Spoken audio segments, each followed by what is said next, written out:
Assalamualaikum warahmatullahi wabarakatuh. Ketemu lagi dengan Bu Siti Maftuha. Kali ini kita akan belajar tentang segitiga sebangun dan penerapannya untuk khusus kelas 9. Saksikan video pembelajaran ini hingga selesai ya, agar kalian bisa mengetahui bagaimana segitiga sebangun itu dan bagaimana cara menerapkan segitiga sebangun dalam pengerjaan soal.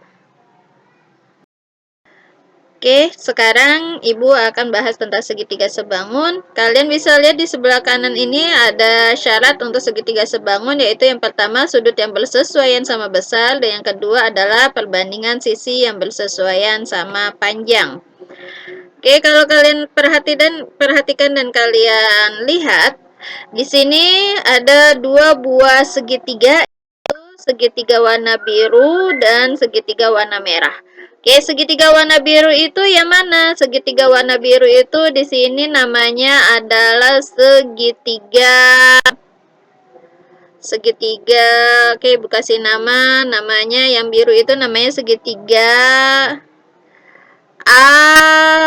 ABC. Sedangkan segitiga yang warna merah adalah namanya segitiga ADE. Oke, ada dua buah ya segitiganya, karena kalau cuma satu kita tidak bisa membandingkan. Tapi kalau dua atau lebih kita bisa membandingkan bangun datar atau segitiga tersebut sebangun atau tidak. Oke, sekarang kita akan membuat syaratnya. Di sini syaratnya adalah sudut yang bersesuaian sama besar. Kalau kita lihat dilihat di gambar ini, kita sudah dapat melihat ada sudut. Dia ada di sudut ABC dan dia juga ada di sudut ADE, yaitu sudut A ya, karena di dua-dua itu ada namanya yang sama ya, di sini adalah A, maka secara otomatis kita dapat menulis bahwa sudut A pada segitiga ABC itu sama besar dengan sudut A pada segitiga ADE. Ya, ini dari mana? Dari gambar. Oke. Yang kedua, sudut yang mana lagi sih yang bersesuaian yang sama besar? Yang kedua adalah kita lihat di sini ada sudut B. Dia sama besar dengan sudut D. Lalu sudut C dia sama besar dengan sudut E. Dari mana? Kita akan buktikan. Dan benarkah dia itu juga dua buah segitiga? Oke, kita lihat di sini. Sekarang benar ya, ini ada dua buah segitiga, yaitu segitiga ABC dengan segitiga ADE. Sekarang kita akan buktikan B itu sama besar dengan sudut D enggak sih? Oke, kita lihat. Oke, ternyata ukurannya sama ya. Lalu apakah benar sudut E itu dengan C itu sama besar? Nah, sudah kita lihat. Oke. Nah, berarti kita sudah bisa membuktikan syarat untuk segitiga sebangun nomor 1 sudah memenuhi syarat. Nah, sekarang yang kedua. Yang kedua itu adalah memiliki perbandingan sisi yang bersesuaian sama panjang. Kita lihat di sini. Jadi di sini itu adalah perbandingannya yang sama. Oke, perbandingannya yang sama. Jadi hasil perbandingan mereka adalah sama. Sisi-sisi mana sih yang bersesuaian? Oke, kalau kita lihat dari sudut ini, kita bisa membuat sisi yang bersesuaian. Oke, sisi yang mana? Kalian bisa lihat di sini. Terdapat di sini ada sudut A, sudut B, sudut C, sedangkan yang sebelah kanan sudut ADE. Kita akan bisa membuat sisi. Sisi mana? Di sini kita buat sisi AB. Ya, sisi AB, oke, kelihatan. Maka di sini kita bisa nulis berarti AB berbanding dengan atau sisi yang bersesuaian dengan AB adalah AD. AD. Ya, jadi penulisan seperti ini berbeda sama kongruen. Kalau kongruen bentuknya adalah sama dengan, tapi kalau untuk sebangun dia menggunakannya perbandingan. Ya, kita pakai perbandingan. Nah, dia sama panjang dengan perbandingan. Oke, kita lihat lagi. Lihat dari sudut. Di sini kita pakai AC. Berarti A dengan C kita pakai sisi AC. Berbanding dengan AC, kita AC berarti di sini adalah A dengan E. Berarti di sini AE. AE. Ini pasti panjangnya punyanya mereka, ya. Yang satunya lagi A, B sudah, A, C sudah. Mana lagi yang belum? Oh, ternyata B, C. Oke, berarti di sini B, C berbanding dengan D, E. Oke, maka inilah perbandingan untuk segitiga tersebut. Jadi untuk segitiga sebangun itu bisa gambarnya itu bisa bermacam-macam. Tadi ada 3 macam ya. Ada yang bentuknya tadi di atas, samping, bawah. Ada juga nanti bentuknya adalah bertolak belakang, ya, bisa jadi bertolak belakang. Seperti apa kita akan coba. Kalau dia bertolak belakang berarti A sama E ya, sudutnya bertolak belakang. Dia bisa jadi seperti ini, terlalu besar ya, nggak kelihatan ya. Bisa jadi seperti ini bertolak belakang, kurang ini 180 ya. Oke. Nah, bertolak belakang itu bisa jadi seperti ini gambarnya. Oke. Nah, bisa seperti ini. Nih, saya coba kecilkan. Nah, ini bisa seperti ini juga nih kalau sebangun gambarnya ya. Oke, jadi bisa bermacam-macam bentuk gambarnya. Oke, Ibu kembalikan lagi. Oke, jadi banyak banget bentuk-bentuk untuk segitiga sebangun. Kita lanjut ke slide selanjutnya. Oke, untuk latihan soalnya. Oke, di sini sudah ada soal. Banyak cara menuju MTS, banyak cara juga mengerjakan soal-soal untuk segitiga sebangun. Oke, yang pertama kita bisa menggunakan dengan cara tadi kita buat sudut-sudutnya dulu mana yang bersesuaian. Kita di sini kita lihat ada segitiga, bisa segitiga PST. Ya, kita menggunakan segitiga PST, dan segitiga satunya lagi adalah segitiga PRQ. Nah, berarti kita sudah dapat nih, ada sudut yang bersesuaian yang sama, yaitu sudut apa? Nah, di sini sudah ada sudut P, berarti sudut P sama dengan sudut P, gitu ya nak ya. Lalu ada lagi sudut S, kita ambil deh sudut S. S itu sama yang mana ya? Sudut S itu kalau kita ini geser ternyata sama dengan sudut R. Lalu ada lagi sudut T, berarti dia sama panjang dengan sudut Q. Oke, kalau sudah seperti ini kita bisa buat perbandingannya, berarti PS dibanding dengan PR. Oke, ingat ya, PS, PR. PT berarti dengan PQ. Lagi, satu lagi adalah ST dibanding dengan RQ. Oke, ini perbandingannya. Sekarang kita tinggal masukkan angka-angkanya. PS. PS itu nilainya 6. Kita tulis 6. PR itu ternyata penggabungan nilai dari PS dengan SR, berarti 6 tambah 12 adalah 18. Kita tulis 18 sama dengan PT tidak ada, PQ tidak ada, berarti ini kita abaikan. Ini kita abaikan. Kita lanjut ke sini. ST itu 4. Kita tulis 4. RQ tidak ada. Oke, RQ tidak ada. Oke, berarti kita akan mencari RQ. Caranya bagaimana? Ingat, caranya adalah kali silang. Oke, kita kali silang. 4 dikali 18 dibagi 6. Hasilnya adalah, ini bisa kita coret. 18 bagi 6 adalah 3, maka 4 kali 3 hasilnya 12. Maka panjang RQ adalah 12. Apakah yang ditanya RQ? Tidak, yang ditanya adalah X. Oke, yang ditanya X.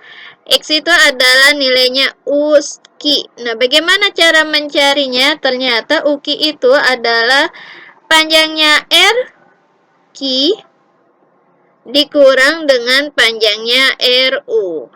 Oke. Kalau sudah kita masukkan RQ-nya 12, RU-nya adalah 4. Kenapa? Karena ini ukurannya sama. Oke, kita lihat ya. Ukurannya sama berarti kita tulis 4. Maka 12 dikurang 4 hasilnya adalah 8 cm. Jadi kita dapat panjang X adalah 8 cm. Bisa dengan cara seperti ini. Bisa juga, kalian juga bisa menggunakan segitiganya bukan segitiga PST dan segitiga PRQ. Kamu juga bisa menggunakan segitiga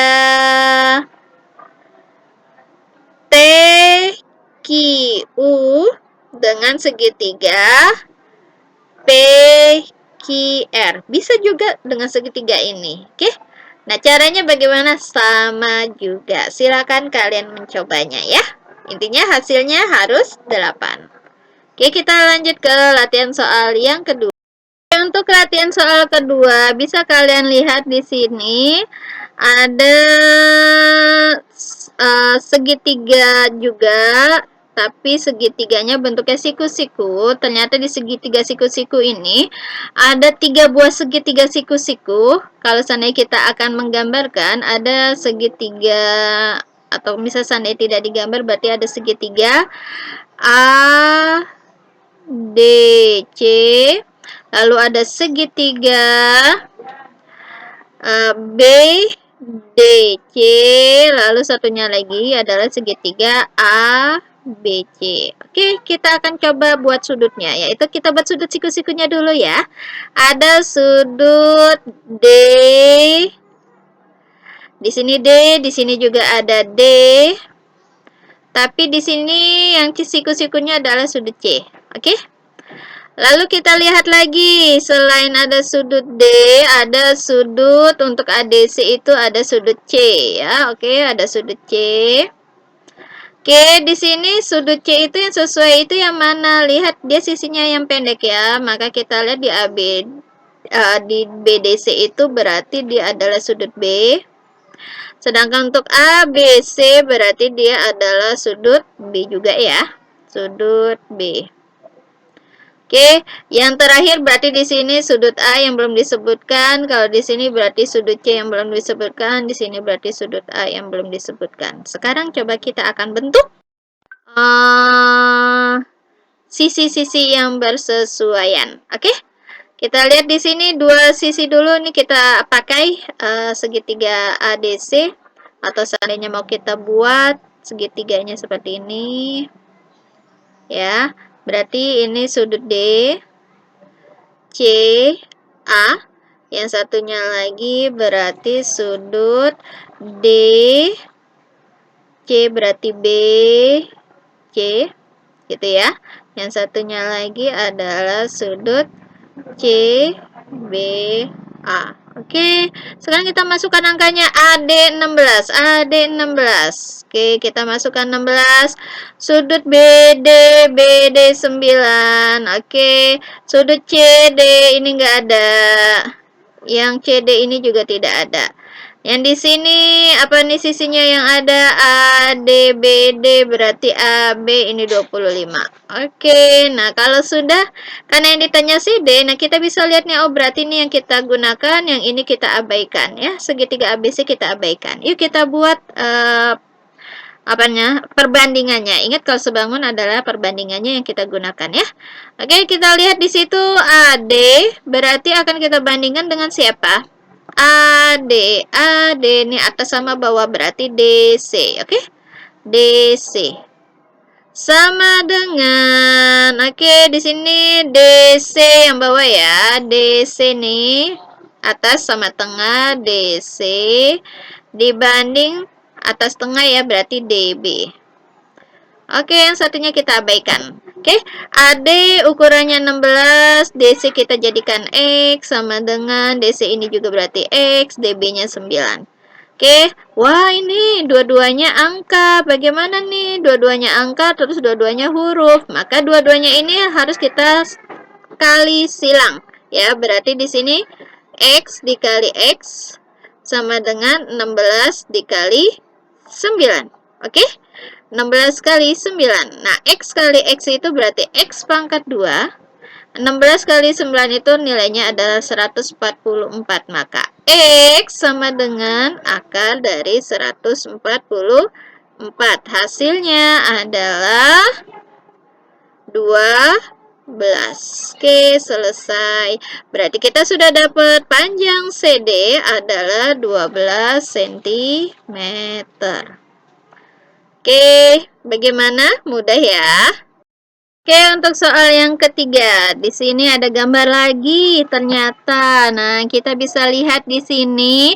Boleh kalian gambar masing-masing, boleh juga langsung kita buat sudutnya ya, supaya lebih menurut kamu mana yang lebih mudah ya. Oke, sekarang kita lihat kalau kalian mau buat segitiganya, berarti di situ ada segitiga. Kalau ini mau dibuat segitiganya ya, EDC. Ada juga segitiga EAB. Oke. Lalu ada ukurannya 6, 8. 4 itu punya DA. DA itu mana? Oh, DA itu adanya di sini. Di sini ada D. Oke, di sini 4. Nah, sekarang ditanya panjang DE. Ini panjang DE itu berapa? Ini. Oh, ini juga ada DE. Ini. Oke, bagaimana caranya? Caranya adalah sama. Ini kan bentuknya sebangun, berarti kita buat perbandingannya ya. Oke, di sini kita akan bandingkan panjang ED dibanding dengan panjang ED, berarti dengan EA. Oke, EA sama dengan panjang CD dibanding dengan panjang AB. Yang satunya kita abaikan, oke? ED-nya itu adalah X, EA-nya itu adalah X tambah 4. Loh, kenapa tambah 4? Ingat, EA itu adalah penggabungan panjang ED dengan DA, oke? Makanya di sini X tambah 4 sama dengan CD-nya 6, AB-nya adalah 8. Wah, ini ada lagi nih hurufnya 2. Nah, karena ada hurufnya 2, berarti kita kali silang semuanya, oke? Berarti di sini X dikalikan 8. Berarti 8 dikali X sama dengan, ini juga dikali nih. Berarti 6 dikali X ditambah 6 kali 4. Nah, ini juga harus dikalikan dengan 6. Jadi, 6 itu bukan hanya kali X, tapi 6 juga harus dikalikan dengan 4. Kalau sudah, kita hitung 8 kali X itu kan 8X. Sama dengan 6 kali X itu ya 6X. Ditambah 6 kali 4, 24. 6 tambah 24 ini tidak bisa dihitung ya. Kenapa? Karena ini ada variabel X-nya. Nah, yang supaya bisa dihitung adalah dengan 8X. Maka 6 ini kita pindah. Oke, 8 tidak pindah, 6-nya kita pindah, berarti jadi kurang 6X sama dengan 24. Baru kita bisa hitung ya, 8 kurang 6 hasilnya 2, karena ada variabelnya X, kita tulis 2X sama dengan 24. X-nya sama dengan 24 dibagi 2, hasilnya 12. Itu adalah nilai X. X siapa? Oh, X-nya itu ternyata panjang DE. Oh, berarti DE-nya itu hasilnya adalah 12 cm. Oke, selesai. Oke, untuk soal yang keempat, bagaimana lagi ya caranya? Wah, ini bentuknya seperti ini. Di mana ya caranya? Oh, ternyata ini juga bentuknya adalah segitiga sebangun. Bagaimana caranya? Kamu harus buat garis bantu. Garis bantunya dari mana sih? Garis bantunya itu adalah dengan memperpanjang. Jadi garis yang ada kamu perpanjang lagi. Di sini ada garis AB, kita perpanjang lagi sejajar dengan panjangnya CD, ukurannya disamakan. Oke, kalau sudah, ini juga ada garis DE, kita perpanjang lagi. Oke, kita perpanjang ya. Ini kita panjangin, ini kita panjangin. Wah, ternyata mereka bertemu nih. Bertemunya di sini. Jadi, karena pertemuan dua buah garis, ini akan menjadi sebuah titik.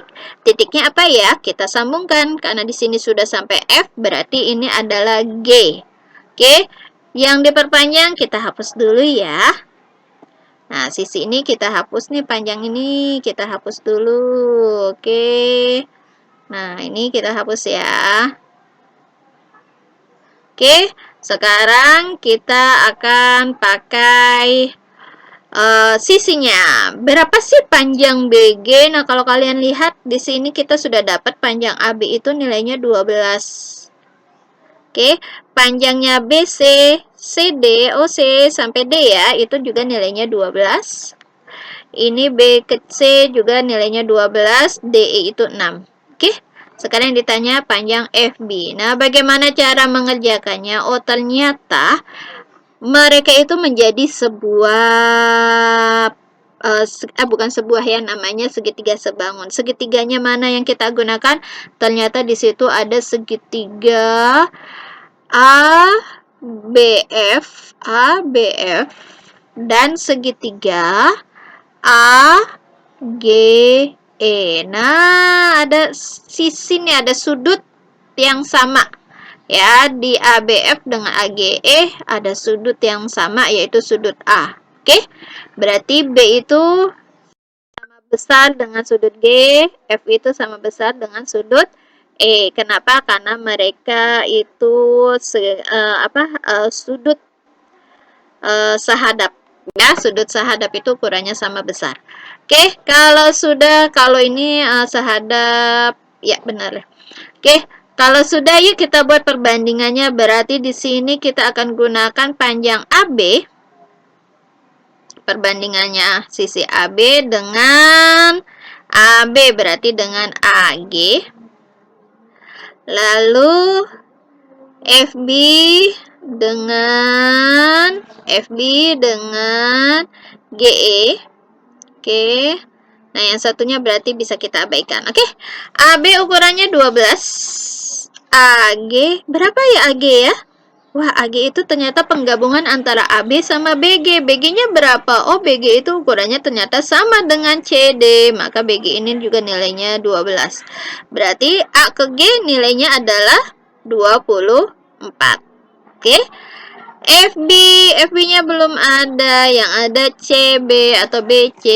FB-nya belum ada. Berarti kita tulis GE. GE juga belum ada. Tapi ini ada angka 6. Loh, DG ada nggak nilainya? Oh, ternyata DG itu ukurannya sama saja dengan BC. Berarti ini BC. Oh, ini BC nih. Berarti ini nilainya juga 12. Oke, berarti 6 tambah 12, 18. Nah, berarti kita bisa nemukan nih berapa panjang FB.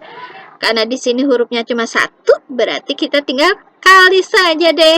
Yaitu 12 dikali 18 dibagi 24. Maka hasilnya adalah mana yang bisa disederhanakan? Oh, ternyata ini bisa disederhanakan, sama-sama bisa dibagi 12. Oke, tinggal 18 bagi 2 nilainya 9. Berarti panjang FB-nya adalah 9 cm. Mudah kan? Soal terakhir tentang trapesium. Nah, bagaimana nih? Benarkah dia bisa kita gunakan untuk segitiga sebangun? Lalu segitiganya mana? Ternyata untuk membuat saat dia berhubungan dengan segitiga sebangun, kita pakai garis bantu. Yang mana kita buat garis bantu? Kita buat garis yang sejajar dengan garis AE, yaitu garis D. Ketemu garis, kita tulis deh namanya dulu. Ini udah ada F ya, berarti ini G. Kita perpanjang lagi, set. Ketemu lagi dengan garis, berarti ini jadi H. Oke. Nah, ada 2 buah titik yang baru nih. Oke, di sini nilainya 18, maka kita bisa dapat dan kita bisa menentukan bahwa panjang FG juga pasti 18. Karena tadi kita sudah membuat garisnya sejajar. Oke, lalu panjang AH berapa? Otomatis juga panjang AH juga pasti 18. Oke, sudah ya. Oke, kita juga sudah tahu kalau panjang FC itu 24. Jadi menurut kalian panjang CG berapa sih? Wah, benar ya, panjangnya adalah 6. Dari mana 6? 6 itu didapat dari 24 dikurang 18. Maka di sini 6. Oke. Nah, berapa panjangnya HB? HB belum ada. Kenapa? Karena AB-nya juga belum ada. Maka ini yang akan kita cari. Oke, X. Nah, bagaimana caranya? Sama seperti tadi. Lihat, ini kan bentuknya segitiga sebangun. Berarti kita buat ya. Oke, di sini kita akan menggunakan sisi DC atau CD. Itu dia bersesuaian. CDO ternyata bersesuaian dengan DB. Oke, DB. Lalu ada lagi sisi CG atau GC. Itu bersesuaian dengan sisi HB. Oke. Yang satunya kita abaikan. Oke. Nah, sudah kita masukkan angkanya. CD2. DB-nya? Oh, DB itu dari atas sampai bawah. Berarti menggabungkan angka 2 dan 3. 2 tambah 3 hasilnya adalah 5. Sama dengan CG. Hasilnya adalah 6. HB-nya tak ada. Oke, berarti HB 6 kali 5 bagi 2. Hasilnya adalah 30 dibagi 2. Nilainya adalah 15. Ini berarti punya HB ya. Tapi yang ditanya AB. Berarti AB adalah menggabungkan sisi AH ditambah sisi HB. Oke? Hasilnya adalah AH-nya 18 ditambah 15. Berarti jawabannya adalah 33 cm. Nah, oke, sudah didapat semua soal 5 soal. Nah, sekarang tinggal kalian latihan ya. Kalau kalian belum paham, silakan ulang-ulang kembali video yang Ibu berikan. See you. Assalamualaikum warahmatullahi wabarakatuh.